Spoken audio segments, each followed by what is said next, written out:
আসসালামু আলাইকুম রহমতুল্লাহ বারাকাতু। আপনাদের কি তাপসী তাবাসসুম উর্মির কথা কি মনে আছে নাকি ভুলে গেছেন? লালমনিরহাটের সেই নির্বাহী ম্যাজিস্ট্রেট তাপসী তাবাসসুম উর্মি, যে কিনা জুলাই আগস্ট বিপ্লবী সময় আমাদের শহীদ হয়ে এই দুনিয়া থেকে চলে গিয়েছেন, যে আবু সাইদ তাকে সন্ত্রাসী আখ্যায়িত দিয়েছেন। ডক্টর ইউনূসের কাউন্টডাউন শুরু হয়ে গেছে প্রধান উপদেষ্টা অন্তর্বর্তীকালীন সরকারের, এ ধরনের কথাবার্তা বলে সেই স্ট্যাটাস দিয়েছেন ফেসবুকে। তারপর নিয়ে সারা বাংলাদেশে আলোচনার সৃষ্টি হয়। তাকে ওএসডি করা হয় প্রথমে, তারপর বরখাস্ত করা হয়।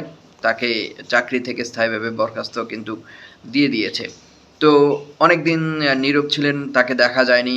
এবার তাকে আদালতে দেখা গিয়েছে, সে আত্মসমর্পণ করেছেন। আদালতে এসে সে হাজির হয়েছেন, সেই আত্মসমর্পণ করেছেন। তার জামিনের শুনানিও চলছে। তো তার বিরুদ্ধে কিন্তু মানহানি মামলা, আরও বিভিন্ন ধরনের মামলা ইতিমধ্যে হয়েছে, যে রাষ্ট্রদ্রোহী বা সরকারের বিরুদ্ধে কথাবার্তা, নানান অভিযোগ তার নামে আনা হয়েছে। তো তাপসী তাবাসসুম উর্মি সম্পর্কে আপনাদের যদি মন্তব্য থাকে তাহলে অবশ্যই আপনাদের মন্তব্য কমেন্ট বক্সে দিয়ে যাবেন। সে আলোচিত লালমনিরহাটের সে তাপসী তাবাসসুম উর্মি, যে কিনা মুগ্ধ আবু সায়েদ জুলাই আগস্টে নাকি তারা না সন্ত্রাসী বা নানান ধরনের ঘটনা ঘটিয়েছে, এইসব বিষয় নিয়ে সে বিতর্ক কিন্তু অনেক কম মন্তব্য করেছেন।